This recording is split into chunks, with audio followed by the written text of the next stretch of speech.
আরে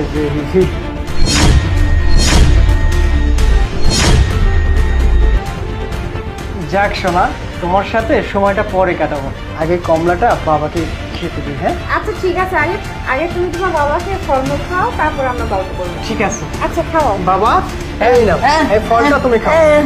দেখছো আরে দেখছো, তুমি বিদেশে থাকো, কত টাকা পয়সা পাঠাও তোমার বাবার জন্য ফলমূল কেনার জন্য, আমি তো সব কিছু কিনে নিয়ে আসি। আরে বাবা একদম খেতেই চায় না।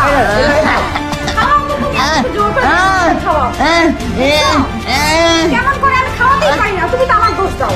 বাবা শোনো, এই ফলটা তোমার না খেলে তোমার শরীরটা সুস্থ হবে না, তুমি তো রোগী মানুষ, তোমাকে এই ফল খেতে হবে, আরো দামি দামি ফল খাওয়াবো তোমাকে আমি। লক্ষ্মী বাবা এমন করে না, তোমার বৌমাকে আমি বিদেশ থেকে অনেক টাকা দেই শুধু তোমাকে ফল খাওয়ানোর জন্য, আর তুমি কি না ফল খাওয়া বাদ দিয়ে বসে আছো। বাবা আমার লক্ষ্মী জান পাখি, এটা খেলে তোমার শরীরটা তাড়াতাড়ি সুস্থ হবে। আবার আমিও তো চলে যাব, বোঝো না, আমি যদি যাওয়ার সময় দেখি যে আমার বাবাটা অসুস্থ আছে, আমার কি খারাপ লাগবে না বিদেশ গিয়ে? বাবা খাও, বাবা খাও, খাও বাবা, না না খাও বাবা, খাও বাবা। তোমার বাবা কেমন খায়, তোমার বাবা যদি হাতে জোর করে খাওয়াতে পারে না, এভাবে হবে না। দাঁড়াও আমি ব্যবস্থা করতেছি, আমি ধরতেছি, তুমি এক কাজ করো, তুমি খাও। দেখি বাবা,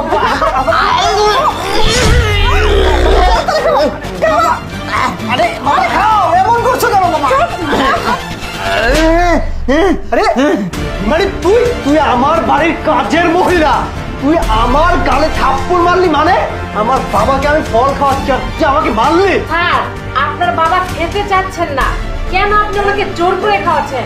শুনেও, আপনার বাবা হতে পারে, কিন্তু ওনাকে দেখাশোনা করি আমি। উনি কখন কি খাবে না খাবে সেটা আমি জানি। উনি এখন খেতে চাচ্ছে না, নিশ্চয় ওনার ভালো লাগতেছে না, আপনারা দেখতেছি খুব জোর করতেছেন কেন? আরে হিমানি, তুই তো কথাটা ঠিকই বলেছিস, আমি তো এইভাবে কখনো ভেবে দেখি নাই। আচ্ছা আমি দেখতেছি। বাবা তুমি কি সত্যি ফলটা খাবে না?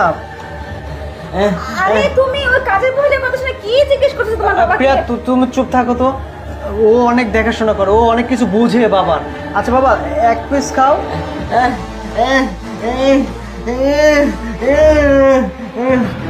আরে কিন্তু কেন খাবে না বাবা ফলটা, কেন খাবে না?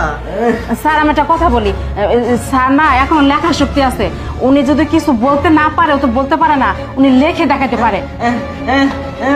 আচ্ছা তাহলে খাতা কলমটা নিয়ে হ্যাঁ স্যার, আমি খাতা কলম নিয়ে আসতেছি। কি বলছে এইসব আমি তো কিছুই বুঝতে পারছি না। আচ্ছা আচ্ছা বাবা, তো তুমি শান্ত হও, শান্ত হও। স্যার এই যে এখানে লিখুন।